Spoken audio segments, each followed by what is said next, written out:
Well, they just told me I just need a BLS. I don't need CPR. I don't understand why. It's all together. It's all together. Mm-hmm, mm-hmm. Okay, so where do we begin? First, we're going to get started with the basics. We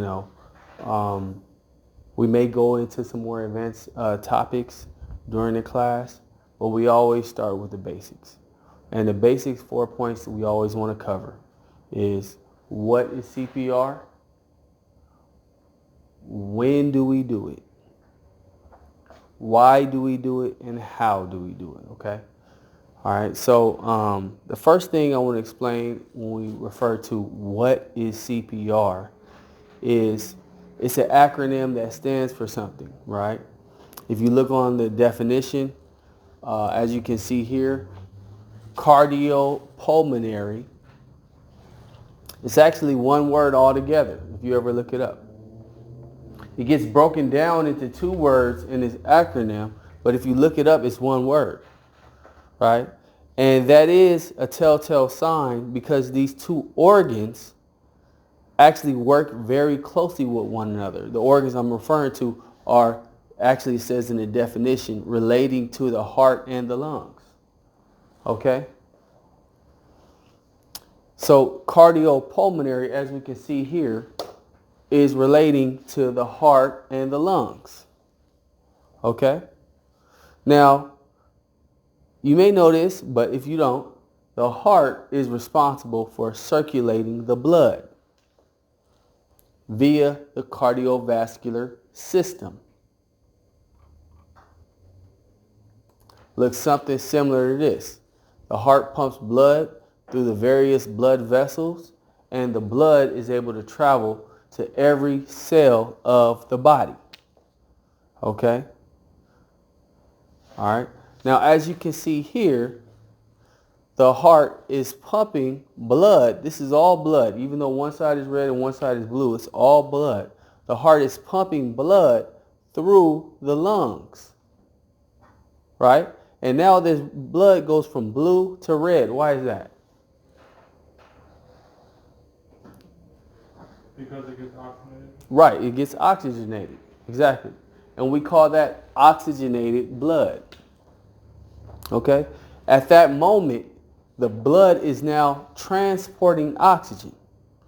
Right here and right here is representing the blood dropping off oxygen to the cells of the body and then coming back for more. It actually takes about 8 minutes and 20 seconds to do a complete circulation. That's an important fact when it comes to hands-only CPR, but we'll discuss that a little further in the class. So right away, the first two letters in CPR are talking about the heart and the lungs, right? We don't have to worry about the big words anymore, cardiopulmonary, that we kind of don't even remember those. Just worry about the basic terms, heart and lungs. And we understand that the heart circulates the blood, the lungs bring the oxygen into the body. And what's happening simultaneously, right, while the heart is beating, is circulating oxygen through the lungs, and the oxygen, the lungs, mix oxygen with blood. Okay, that's their job. They bring the oxygen, mix it with blood, and dispel of carbon dioxide. Okay, so the last term in CPR, right? We know the first two terms are talking about the heart and lungs, right? The last term in CPR is resuscitation. Okay? What does resuscitation mean? The action or process of reviving someone from unconsciousness or apparent death. Okay? We're going to hold on to that key term, reviving someone. Okay? So it says it right there. I didn't make this stuff up. These are actual definitions. Resuscitation means to revive someone. Okay? From unconsciousness or apparent death. Okay? Well, we're not just dealing with unconsciousness, we don't do CPR from just unconsciousness. Okay? If you're just unconscious, we'll do first aid. We'll call 911. Figure out what else is going on. We do CPR not from apparent death. We do CPR when the person is actually dead. Okay? Because we're going to revive them from the dead. Okay? That's actually the term of when we do CPR, but we're moving ahead of ourselves. Right now, we just want to understand what resuscitation means, which is to revive, right? And we need to understand that we have to revive the brain to make the brain work. To make the entire body work, because the brain controls the entire body through what's called the nervous system. Okay? It sends signals down the spine to every cell of the body, including every cell of the brain, for them all to work, right? Now, the brain cell traveling down the vertebrae and the spine is what makes the hand work. Makes you see, makes you speak, everything. Heartbeat, breathing, everything. You even have something called an involuntary nervous system, which is you don't have control over it, but your brain on a subconscious level is in control of your heartbeat and your liver function and other bodily functions, right? So in order for the body to get started working again, we have to get the brain working again. And if the brain doesn't work, then the body will not work, okay? Well, after further review and looking at all the ways you can possibly die, it always boils down to this. The brain does not get oxygenated blood every time you die. It always boils down to that. Okay, after further review. Okay, let's take some examples. Bleeding. Okay, the blood is responsible for transporting what? Oxygen, right? So if the blood is running out, how then can it transport oxygen? If the blood runs out too much and it becomes depleted, then the pressure will get low. Your body will go into shock, number one. And number two, it will not be flowing oxygen to your brain, so your brain will shut off. There's another term for that. Dead. Okay? Once your brain shuts off, you are dead. Okay? There's nothing going to magically cut your brain back on unless we put oxygenated blood back into your brain. It's just like saying the car needs gas, right? What are we going to do to get the car working again if it ran out of gas on the side of the road? How will we get the car working again? Go get some gas. Get a gas can, go to the gas station, get some gas, put it back in there, it'll start working again, right? But this isn't a car. It's a little more complex than that, right? We're dealing with a span of time that, a limited amount of time that we can do that. But the basic premise is still the same. The brain cells need oxygen that's transported by the blood in order to function. And if they don't get it, those brain cells will shut off. That brain will shut off. It will not work any longer. Okay? So if we want to get that brain working again, what we have to do is put oxygenated blood back into the brain. And when we press on the heart, we're flowing blood up to the brain. Okay? So look at this slide here. All right? You see how he's pressing on the heart, flowing blood up these two arteries to the brain? Okay?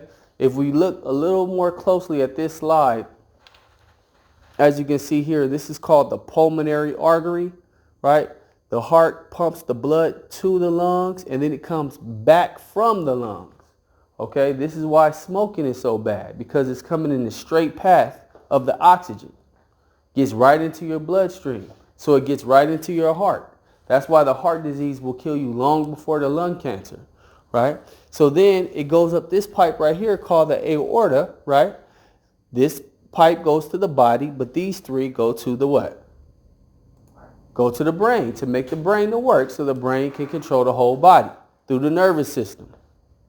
Okay? So if you're drowning, right? What is your body not getting if you're drowning? Oxygen, right? So if the brain can't get oxygen, the brain will shut off. What's another term for brain shutting off? Dead, right? What if you're choking on food? What is your brain not getting? Oxygen, right? So your heart is trying to circulate oxygen to the brain, right? But there's no oxygen coming in on these lungs. What's the purpose of transportation if you don't have nothing to transport? You see what I'm saying? You're there to transport oxygen, but there's no oxygen coming in. You can continue to try to circulate the little bit of oxygenated blood that you do have in the body, but after that runs out and it's depleted, okay, it's too late. Bang, brain shuts off. There's another word for that. You're dead. Okay? It's the same with heart attack. Heart attack. Okay? So the heart stops beating, right? That means this circulation is not occurring now. So that means there's nothing flowing up to the brain. Guess what's going to happen to the brain? It's going to shut off and you're going to be considered what? Dead. Okay? There's 1,000 situations. Asthma attack, right? Drug overdose, concussion, where a blood vessel bursts in the brain. That's called a hemorrhagic stroke, right? You can have a seizure where you choke on your tongue. We can go on and on and on and on. When it starts to become a situation where you're dealing with vital organs, these are the vital organs: the heart, lungs, and brain. Can we all say that together? Heart, lungs, brain. One more time. Heart, lungs, brain. Right. Now, if we sprain our ankle, is that going to cut off our brain? No. Now, that we do want to do first aid. Get some ice, right? Rest, ice, compress, elevate, right? We definitely want to treat these soft tissue injuries, right? But we want to understand if it's life or death or not. Now, it could be something that looks very, very dangerous. 2 kids fighting in the street. One gets knocked out, right? But if he gets knocked out and he's still breathing and he's not bleeding, then is he dead? Are we worried about his brain being shut off? No. Okay? You live to fight another day. You're lucky they ain't shooting. Now, if you got shot and that blood was running out, that's life or death, right? And that's what we're trying to prevent, right? Pick up the gloves, put down the guns. Okay, kids? But that's our summer youth program, by the way. Sorry. But but the thing is, we want to understand how to temper our panic, because sometimes it can be a panic situation and you're trying to figure out, if this is a life or death emergency, or if it's an emergency where, we can drive them to the hospital rather than calling 911 and doing CPR on the way, okay? We want to understand the difference. And it deals with these 3 organs, okay? If it's not dealing with one of these 3 things, then depending on the situation, we may have to determine, because one of these 3 things could be affected. Like I said, seizure may not seem like it's affecting one of these 3 things, but if you fall out and choke on your tongue, now it's affecting the airway, right? And so now it could be a life or death emergency, okay? So moving right along. Oxygenated blood is needed in the brain in order to, one, it just nourishes the brain, makes it work. But if it shuts off, it revives the brain, right? And so that's what we need to be putting into the brain. Now, as you can see here, we have this chart that goes from 0 to 10 minutes, and you see it says right here, CPR, right? Because from the time that you're considered dead, you're not actually all the way dead to where we can't revive you. You're what's called clinically dead, okay? All right, you're dead, but you have a 10-minute grace period for us to get started, okay? Keyword, get started with CPR to bring you back to life, okay?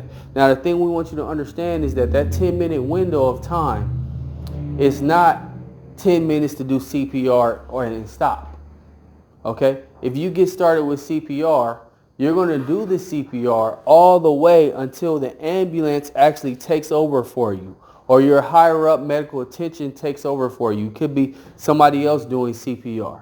But what it is that the 10 minutes, if you don't get started within that time frame, due to the fact that brain damage getting worse and worse, and worse because of the amount of time that the brain is going without getting oxygenated blood, then the person could be brain dead before you ever got started with CPR, and CPR will no longer be effective. Okay?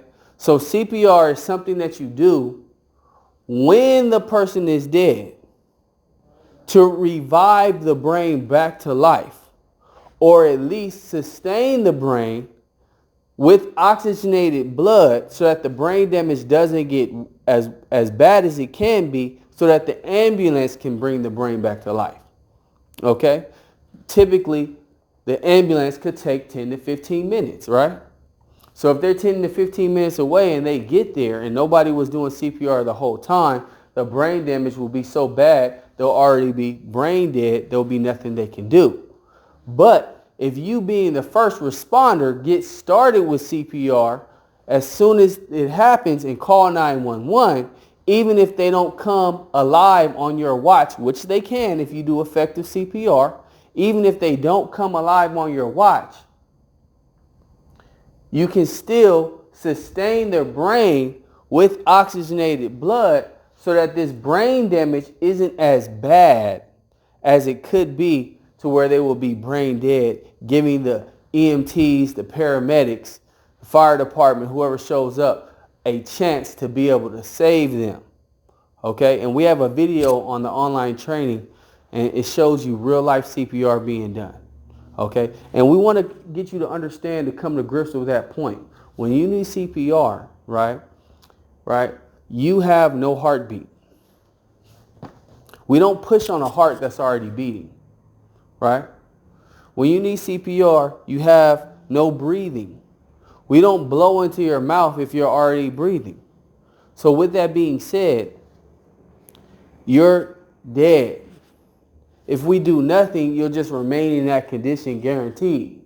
So if we intervene and bring you back to life, we literally brought you back to life, okay? Because you would have remained in that condition had we not do anything. We literally revived you. Okay, understand that. We want you to understand that beyond a shadow of a doubt. Okay, and they allude to it if you watch movies and all these little hospital movies where they flatlined, right? You know what flatline is? A flatline meaning there was an EKG monitor monitoring your heart rhythm, right? And it was going normal, boop, boop, boop, but now it flatlined. Meaning it stopped beating. Okay?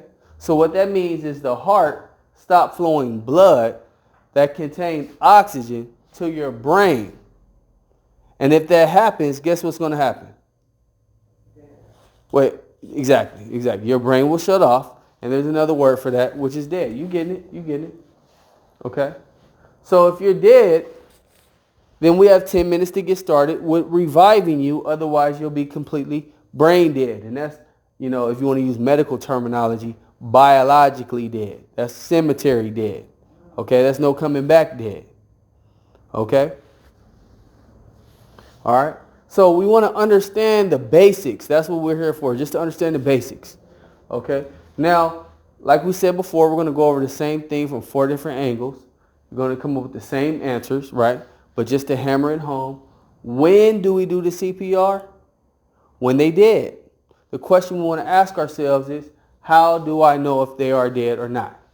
Okay? The answer to that question is, think about the heart, lungs, and brain. You're going to check for unresponsiveness, no breathing, and no pulse. Okay, let's all repeat after me. Unresponsiveness, no breathing, no pulse. That means you tapped them and they didn't respond. Right? No response. Okay? No brain activity. Brain is not functioning normally. Okay? You did look, listen, and feel, and you didn't hear, you didn't feel on your ear breathing, and you didn't see the rise and fall of the chest. Look, listen, and feel. You didn't look and see rise and fall of the chest. You didn't listen and feel any oxygen coming out the nose and mouth. So we're literally checking breathing 3 different ways. You can't mess this up, okay? And you guys know how to check a pulse, right? Put 2 fingers right here on your neck. This is your trachea. Put it right here up under your jawbone. Feel that? You do? Yeah, that's a heartbeat of blood going from your heart to your brain. That's when we want to check on this person to see if they're alive or not. Because if it's no beat, you're not alive. If there's no rise and fall of the chest, then if these 2 things are required for the brain to work and the brain is required for the body to work, then you're dead, because the brain has to have that in order to work. You see what I'm saying? Putting 2 and 2 together. All right? All right. So that's just the basics, okay? Now, when we get into this stroke, it can get a little more complicated. Okay? You understand stroke a little bit? Yeah.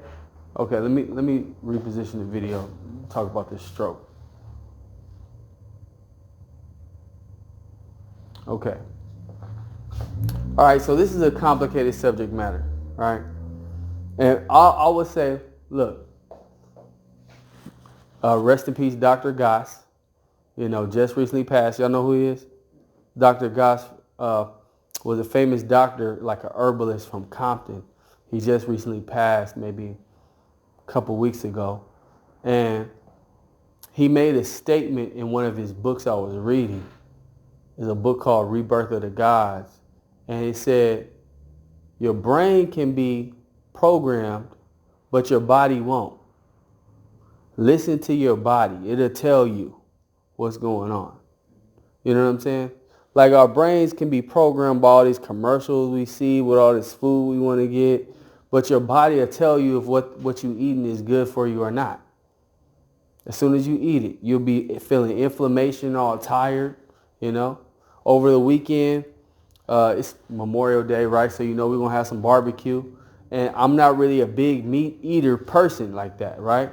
But it has some tender brisket. I'm talking about, it's tender, I ate it. It gave me a little bit of pain in my kidneys for some reason.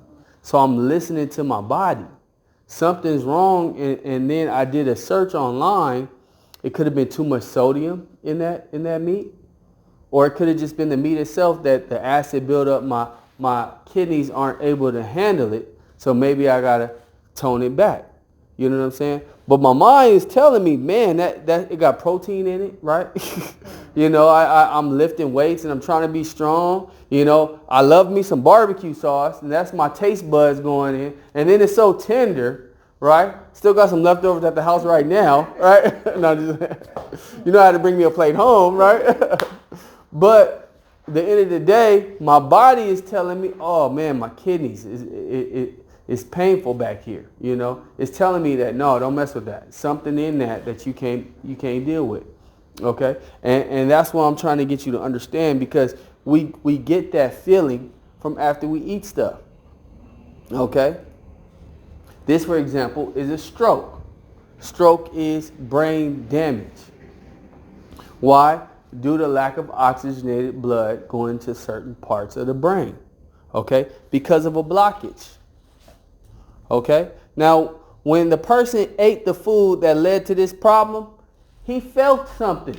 He felt some inflammation. He got the itis. He got this. He got that. But then we continued on and doing it. Okay. So listen to what your body tells you. Okay. I'm telling you one of the main things that a lot of people don't talk about. The oil when you fry food. Okay.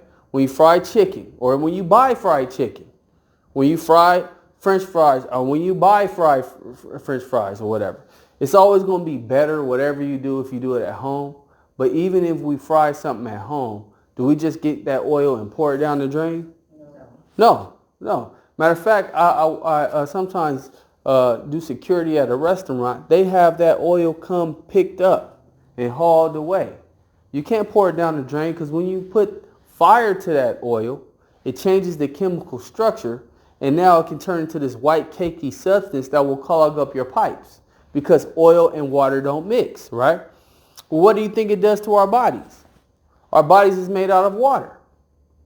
Clogs it up. Okay? We have the same problem, of course, with the cholesterol, right? It could be anything. It could have been that steak I ate. It could have been, bacon on everything, bacon on salad, bacon on a burger, bacon on a sandwich, bacon on this, right? Pork chops, fried pork chops at that. It could have been, fried chicken, All the animal products is where technically the cholesterol, the bad cholesterol is coming from. Frying it, of course, is going to make it even worse. I'm not telling you to be a vegan. What I would say, though, is this. You should let your level of activity match up with your diet. And to be honest with you, our concept is kind of overboard.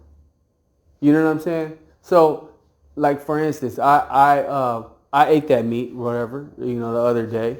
But then again, I go to the gym. I work out. If I may have an active lifestyle, walking around a lot, running, exercising, doing a lot of things like that. Whereas my grandma, she may not do all of that. And she may eat the same meat, right? She's not burning it and using it. And so now it can become a problem. You know what I'm saying? So just understand that if you're not really using that type of food, the heavy meat and all that, you probably can't take that level of meat or whatever it is, that amount, that portion size. So it should match up with your level of activity, okay?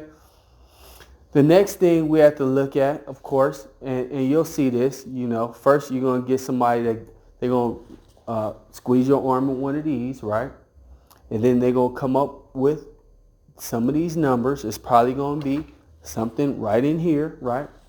Pre-this, pre-high blood pressure this, and they're going to tell you to do what? Stay off of this sodium or salt. I don't know the difference. You know what I'm saying? It's very, very confusing subject matter, right? But, and I have a video on the online training explaining it, but I would tell you this. They use the same language for two different things. Okay? Like if you go to the vitamin store and you get some vitamin C, right? That's not going to be the same vitamin C that you find in an orange. But they'll call them both vitamin C. One will be synthetic, one will be natural. But they'll both call them the same vitamin C. Okay? Now, they might break it down, ascorbic acid or something like that. That's the technical synthetic term for it, But they would probably call it vitamin C just the same. And that's the same thing they're doing right here when they say sodium. They're not going to specify if it's pink Himalayan. They're not going to say if it's,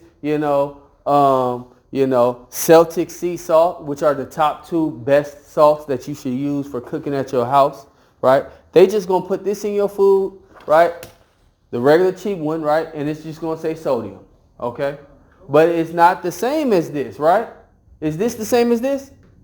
No, this is actually good for you. This is bad for you, right? So understand that they can use the same language, and if you're buying it from a package with somebody who is money hungry, a business, right? They got to pay employees, they got staff, they got overhead, they got bills, they trying to save money. Then you didn't get this. You got this one. You see what I'm saying? And this one is why you got this problem, which is high blood pressure, okay? All right. Now, I'm telling you this because the main problem is going to come down to this,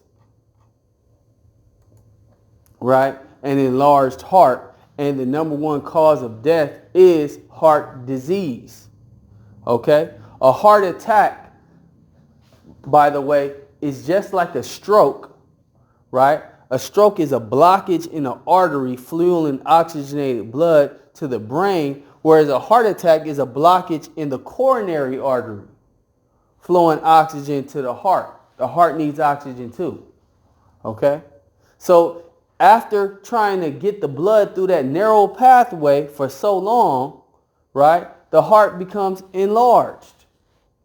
Okay? It's not supposed to be that big, but it has to overwork itself to get the blood through.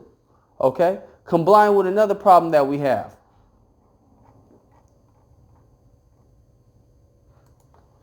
Not understanding carbs and sugar.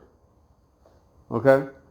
For instance, when was the last time you drank some orange juice and said to yourself, oh, I'm drinking too much carbs? Have you ever said that? But that's what you're doing. Because carbs, carbohydrates, are sugar. That's what they are. So this is carbs, but this is definitely carbs. And when we treat somebody for diabetes, right? We don't want to give them this, we want to give them this. What's the difference? Well, there's something called polysaccharide, monosaccharide, disaccharide. What they're saying is that it's all carbs, but it just gets broken down differently. This takes longer to get broken down. This is going to act immediately, give you the sugar that you need to raise that sugar level in the blood. We're dealing with a diabetic. This right here got a lot of sugar, but it got that white sugar in there. You know, it's probably not the brown sugar or the honey or the date sugar. It's probably just that straight up white sugar, right? Now, when you get too much sugar in water, which is what your blood is made out of, you get syrup, right? You get this thick syrup, and you have what's called a high viscosity. Pretty much what we're saying is this: your blood is too thick, and it's already got a narrow pathway anyway. It's like when you need an oil change on your car. You got that dirty black sludge oil. You get the oil change, and immediately your car, you get to running all good, and you're like, what happened? What? It's because that oil was dirty. It had junk in it, gunk in it. You cleaned it up, you know, and just understand that that's literally a great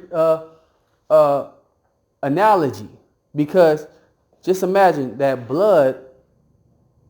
If it was clean, just like that oil was clean, you would be thinking better. You would be, reacting better.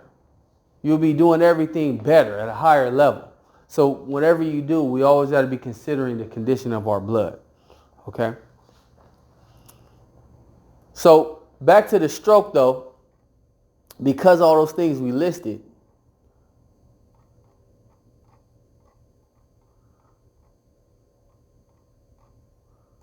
these cells of the brain are unable to get the oxygen they require, and thus they can't send the signal down the spine, the vertebrae, and now half the body goes numb.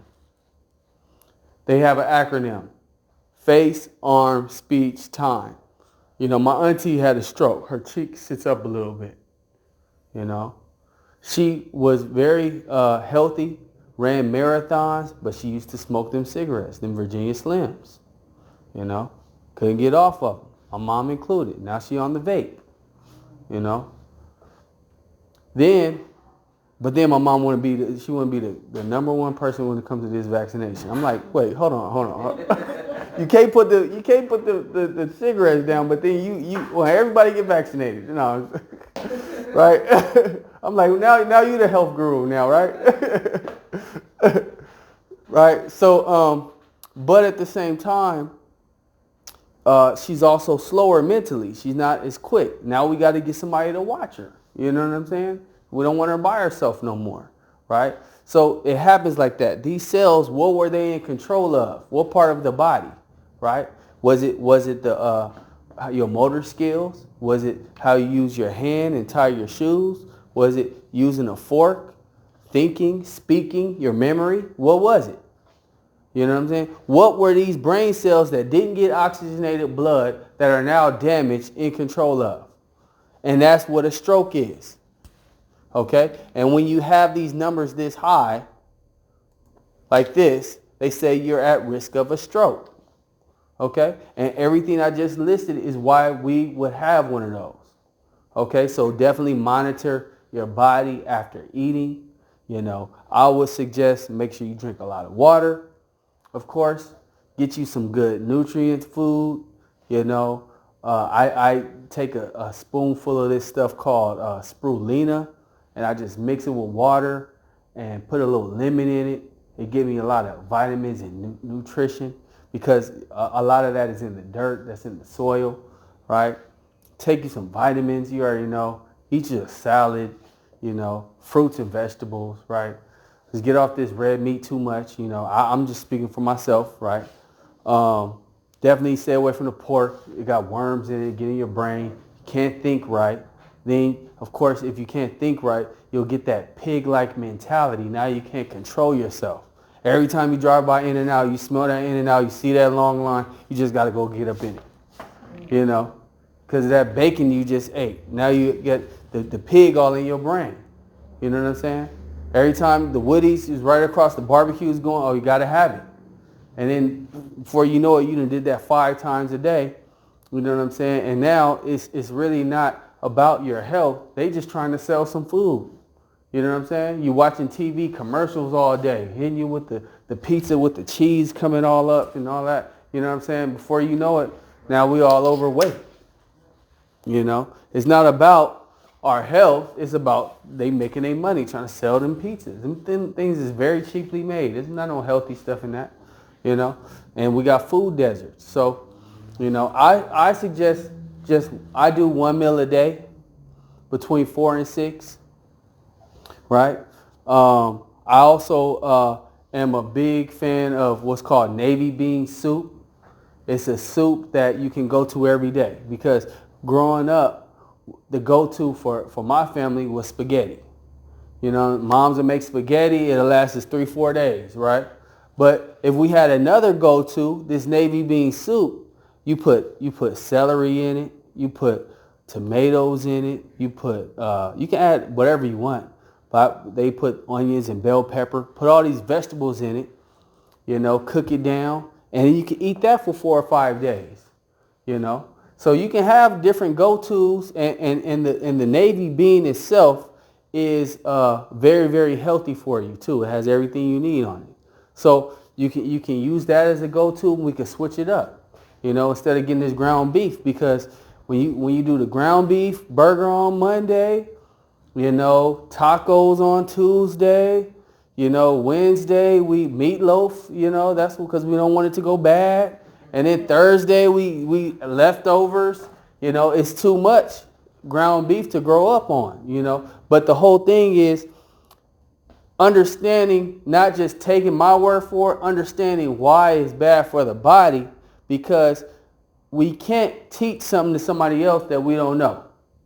I got to know it so I can teach somebody else. And I'm probably going to have to work on for it on myself first, and apply it to myself. I literally last week went from 220 to 165. You know what I'm saying? That's 35 plus 20. That's 55 pounds. I probably didn't look too much bigger. But you got to think I'm doing the weightlifting and everything like that. So I'm applying it to myself. I'm walking it like I talk it. That's what them young people say, right? So, and it's still work in progress. I got a long way to go. It don't stop. It's a marathon. But at the same time, I'm bearing witness that it works, with the 1 meal a day. It's enough. It's not too much, or it's not too little. But it is kind of a struggle at times. So, you have to first, figure out where you are with your situation and try to work to better whatever it is. And it may be something totally different. Like if you're a crackhead, right? Maybe 1 meal a day ain't your main concern. You know what I'm saying?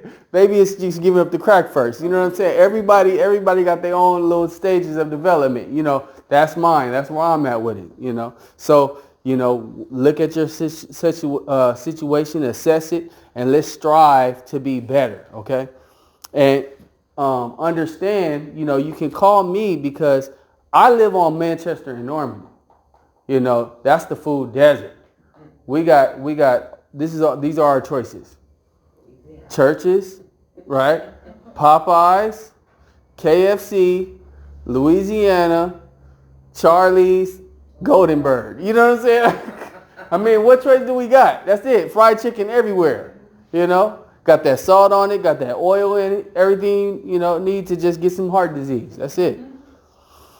Okay, so I understand. That's why I'm trying to give you those little go-tos, those little things you can do. Okay. All right. So moving right along.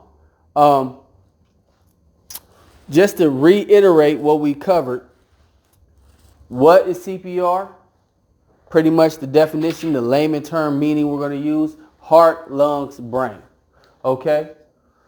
Heart deals with the blood. Lungs deal with the oxygen. They combine together to produce oxygenated blood. That's what revives, nourishes, and sustains the brain. If something disrupts this oxygenated blood from going to the brain, guess what? Brain shuts off, you're dead. Okay? We have a 10-minute window of time to get started pushing on the heart, flowing the oxygenated blood to the brain. Otherwise, completely brain dead. Okay? After the 5-minute mark, though, it becomes severe brain damage. So we want to get started as quickly as possible with CPR, right, to revive this person, but giving them a quality of life after. Because nobody wants to be a vegetable and be alive, right? Sometimes with elderly people, when they're in this condition, that's why they have DNR, okay? And I'm studying this coma right now. It's definitely a mystery, you know, but I'm studying coma right now, and I have a little bit of facts to give you, but I do have some videos I've shared on online training, okay? When do we do CPR? When they're dead. How do you know if they're dead? Heart, lungs, brain. Those 3 organs will not work. But let's do it like this. Unresponsive, tap and shout. No breathing, look, listen, and feel for 5 seconds.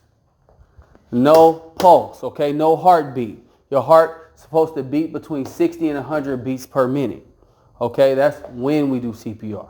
Okay, now why do we do CPR? Our whole objective of why is to deliver oxygenated blood to the brain to prevent brain death until the ambulance arrives or the victim comes alive. If they come alive, then stop. Okay? But if they go back under, then get started again. Okay? Now, how do we do the CPR? Okay? We're going to do 30 compressions and 2 breaths. 2 fingers in the center of the chest, pushing down. First thing you want to understand is make sure you get the proper hand placement. Okay? Proper hand placement. So I want you to feel this bone in the center of the chest right here. Right? That's the sternum bone. Put 2 fingers in the center of the two hands right here on this bone. You're going to put your shoulder right above that hand. Push down 30 times. Okay? All the way into 30, right? Then we're going to do a head tilt chin lift. Open the airway, pitch the nose. Give 2 breaths, 1 and 2. Okay, before we get started, I'm going to put the video on and show you how to do this, okay? So let's watch this video real quick and then we'll get into our skills, okay? Any questions before we get started?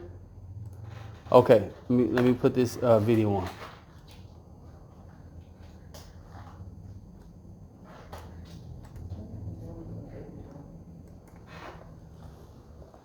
One more.